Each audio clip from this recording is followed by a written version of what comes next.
Hello everyone, welcome to my channel. Class 7th Hindi का 18 chapter संघर्ष के कारण मैं तुनुक मिजाज हो गया धनराज। तो तुनुक मिजाज का मतलब होता है चिड़चिड़ा। जो व्यक्ति चिड़चिड़ा होता है उसको तुनुक मिजाज कहते हैं। तो जो हॉकी के सुप्रसिद्ध खिलाड़ी धनराज पिल्ले जब 35 वर्ष के हो गए तो उनकी एक साक्षात्कार विनीता पांडे ने लिया। मतलब साक्षात्कार का मतलब होता है मुलाकात की उन्होंने, और इस मुलाकात का संपादित अंश यहाँ कुछ दिया जा रहा है। और विनीता जी कहती हैं कि खिड़की पुणे की तंग गलियों से लेकर, मतलब वो पुणे में रहते थे, तो मुंबई तक मतलब का जो उनका सफ़र रहा, मुंबई के हीरानंदानी पवई कॉम्प्लेक्स तक आपका सफ़र बहुत लंबा है और कष्ट साध्य रहा। उस सफ़र के बारे में कुछ बताएं। तो विनीता जी ने पूछा कि आप अपने मतलब बताइए, आप अपने जीवन के बारे में जो। तो धनराज जी कहते हैं कि बचपन मुश्किलों से भरा रहा क्योंकि हम लोग बहुत गरीब थे।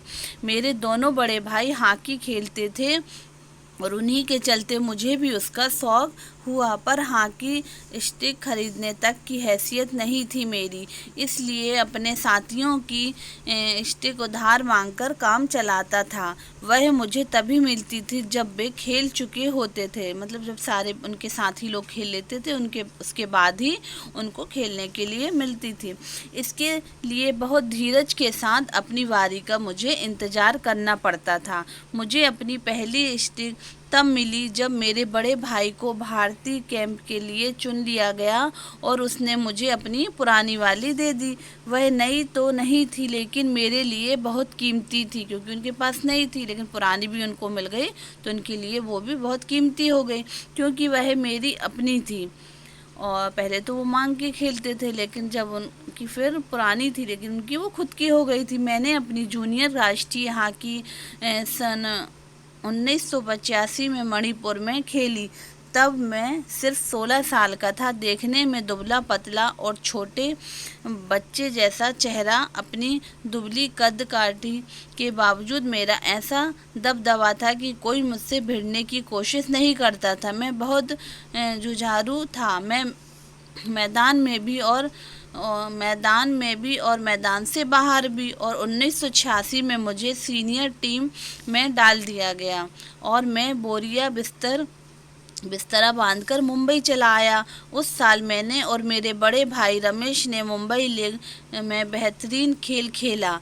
हमने खूब धूम मचाई, मतलब उन्होंने बहुत अच्छे से खेला, और इसी के चलते मेरे अंदर एक उम्मीद जागी कि मुझे ओलंपिक मतलब 1988 के लिए नेशनल कैंप से बुलावा ज़रूर आएगा, पर नहीं आया। तो उम्मीद लगाए थे कि वहाँ से बुलावा आएगा ओलंपिक के लिए, लेकिन नहीं आया और मेरा नाम 57 खिलाड़ियों की लिस्ट में भी नहीं था। बड़ी मायूसी हुई, मगर एक साल बाद ही ऑलविन एशिया कप के कैंप के लिए मुझे चुन लिया गया। तब से लेकर आज तक मैंने पीछे मुड़कर नहीं देखा।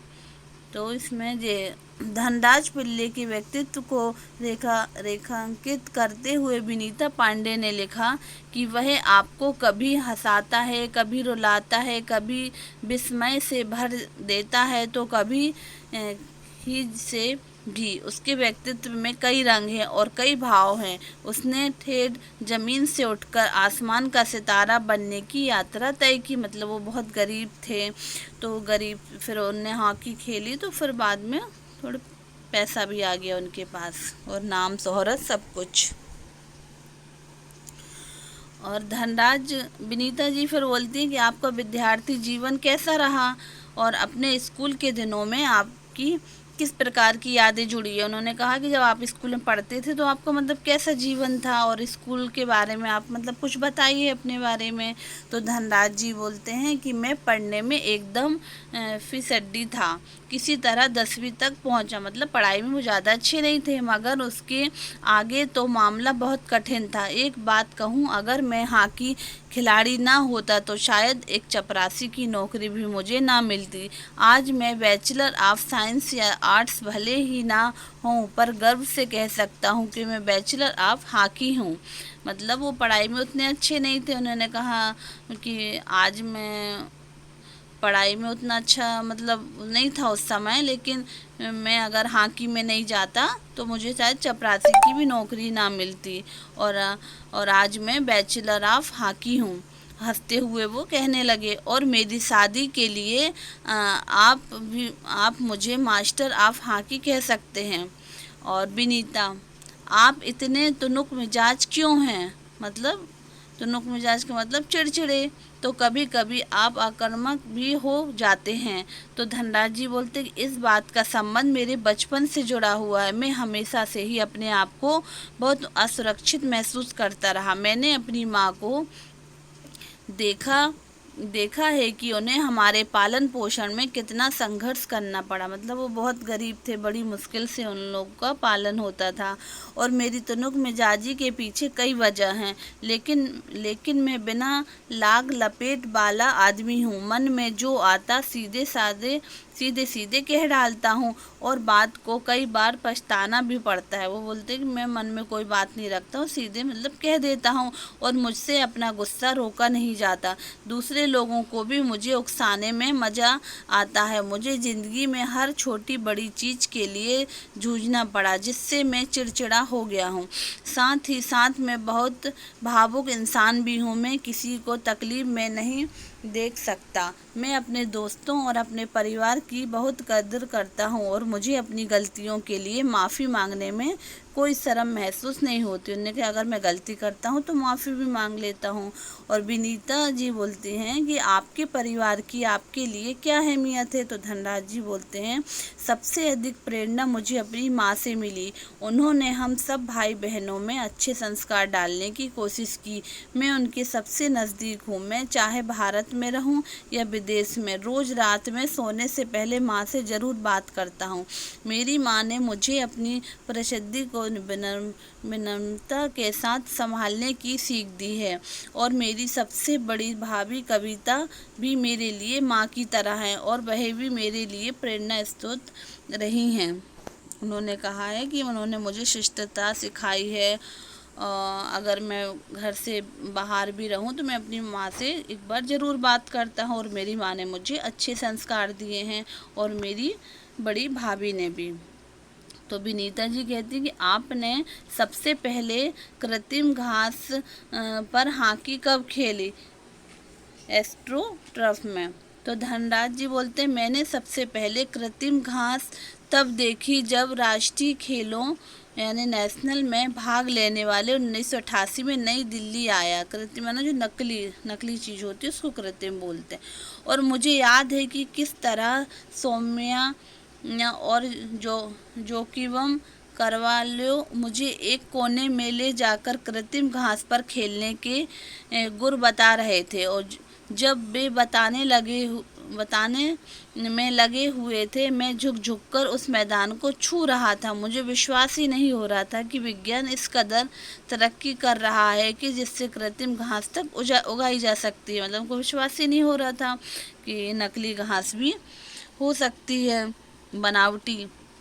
और विनीता, हर युवक का यह सपना होता है कि उसके पास एक कार हो। आपके पास अपनी पहली कार कब आई? तो धनराज जी कहते हैं कि मेरी पहली कार एक सेकंड हैंड अरमाडा थी। मतलब मैंने सेकंड हैंड कार ली थी जो मुझे मेरे पहले के एम्प्लॉयर ने दी थी। तब तक मैं काफ़ी नामी खिलाड़ी बन चुका था, मगर यह कोई ज़रूरी नहीं कि शोहरत पैसा साथ लेकर आए। मैं तब भी मुंबई की लोकल ट्रेनों और बसों में सफ़र करता था, क्योंकि टैक्सी में चढ़ने की हैसियत मुझ में नहीं थी। मतलब वो ट्रेन से ही जाते थे। और मुझे यह याद है कि एक बार किसी फोटोग्राफर ने एक भीड़ से भरे रेलवे स्टेशन पर मेरी तस्वीर खींचकर अगली सुबह अखबार में यह खबर छाप दी कि हॉकी का सितारा पिल्ले अभी भी मुंबई की लोकल ट्रेनों में सफ़र करता है। उस दिन मैंने महसूस किया कि मैं एक मशहूर चेहरा बन चुका हूँ। मतलब फिर उनको मतलब उस दिन एहसास हुआ कि मैं एक मशहूर चेहरा बन चुका हूँ। और मुझे लोकल ट्रेनों में सफ़र करने से बचना चाहिए, लेकिन मैं कर ही क्या सकता था। मैं जो भी थोड़ा बहुत कमाता उससे अपने परिवार चलाना पड़ता था। धीरे धीरे पैसे जमा करके बहन की शादी की और अपनी माँ के लिए हर महीने पूरे पैसा भेज मतलब वो अपनी माँ को भी पैसा भेजते थे। और आज मेरे पास एक फोर्ड आइकॉन है जिसे एक फ़ोन मतलब आइकॉन है जिसे मैंने सन 2000 में ख़रीदा था, मगर वह किसी कारपोरेट हाउस का दिया हुआ तोहफा नहीं, बल्कि मेरी मेहनत की गाड़ी कमाई से खरीदी हुई कार है। और विनीता जी कहती कि सफलता का आपके लिए क्या महत्व है? हॉकी को आपने इतना कुछ दिया, इसके बदले आपको क्या मिला? तो धनराज जी बोलते हैं कुछ रुपए इनाम में मिले थे, मगर आज खिलाड़ियों को जितना मिलता है उसके मुकाबले में पहले कुछ नहीं मिलता था। मतलब आज के खिलाड़ियों को ज़्यादा मिलता है और जो पहले के खिलाड़ी थे तो उनको उतना नहीं मिलता था। मेरी पहली जिम्मेदारी थी परिवार में आर्थिक तंगी को दूर करना और उन सबको एक बेहतर ज़िंदगी देना। विदेश में जाकर खेलने से जो कमाई हुई उससे मैंने 1994 में पुणे के भाऊ पाटिल रोड पर 2 बेडरूम का एक छोटा सा फ्लैट खरीदा। मतलब उनने बाद में एक फ्लैट खरीदा और घर छोटा ज़रूर है पर हम सबके लिए काफ़ी था, क्योंकि उन लोग बहुत गरीब थे। तो पहले उन्होंने अपनी आर्थिक स्थिति ठीक की, फिर उनने अपना एक फ्लैट खरीदा और 1999 में महाराष्ट्र सरकार ने मुझे पवई में एक फ्लैट दिया। वह ऐसा घर है जिसे खरीदने की मेरी खुद की हैसियत कभी नहीं हो पाती।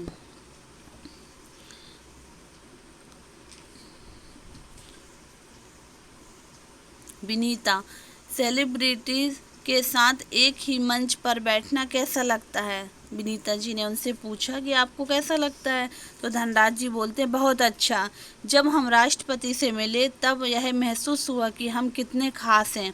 हॉकी है जिसके चलते हर जगह प्रतिष्ठा मिली है। फिर उन्होंने कहा कि मुझे हॉकी के कारण ही इतनी मतलब इतना उनको मान सम्मान मिला, प्रतिष्ठा मिली। तो बच्चों यह चैप्टर आपको कैसा लगा? अगर अच्छा लगा हो तो लाइक करिएगा, सब्सक्राइब करिएगा। Thank you.